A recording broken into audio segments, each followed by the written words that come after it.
ភាគច្រើនខ្ញុំជឿថាមនុស្សស្រីគឺគាត់ស្រឡាញ់ប្តីរបស់គាត់តាមពិតទៅប្តីរបស់គាត់នឹងគាត់គ្រាន់តែជាសាច់ដតីឯងអត់ជាប់សាច់អត់ជាប់ឈាមអីជាមួយគ្នា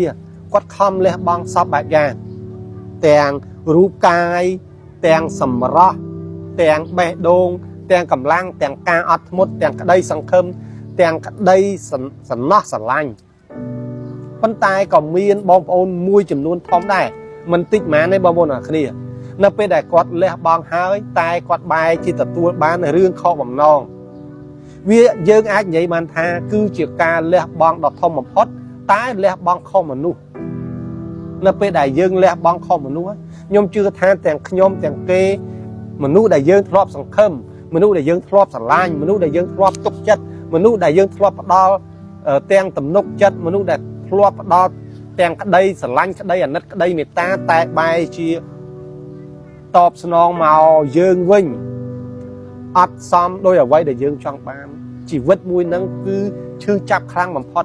ជីវិតមួយហ្នឹងគឺជាជីវិតដែលជូរចត់បំផុតអញ្ចឹងទេ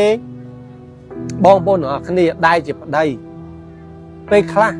យើងគួរតែបើកបេះដូងដើម្បីមើលពីការលះបង់របស់ប្រពន្ធយើងពេលខ្លះយើងគួរតែយកពេលវេលាមួយចំនួនដើម្បីគិតថាតើប្រពន្ធរបស់យើងគាត់បានលះបង់ឲ្យខ្លះដើម្បីគ្រួសារមួយហ្នឹងមិនមែនមានន័យថាមនុស្សប្រុសគ្រាន់តែការហើយពេលព្រឹកទៅរកលុយហើយយកលុយឲ្យប្រពន្ធគឺចប់ទេជីវិតប្តីប្រពន្ធគឺត្រូវការសហការគ្នាទៅវិញទៅមកគឺការជួយគ្នាទៅវិញទៅមកគឺជាខ្នងបង្អែកគ្នាទៅវិញទៅមក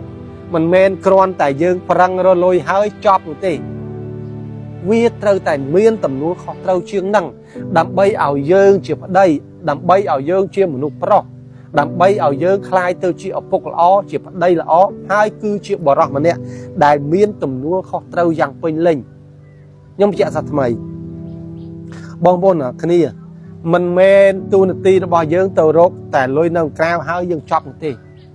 យើងក៏ត្រូវបំពេញទូនាទីជាឪពុកនៅក្នុងផ្ទះគឺជាប្តីនៅក្នុងផ្ទះដែលជាប្តីហើយនឹងដែលជាឪពុក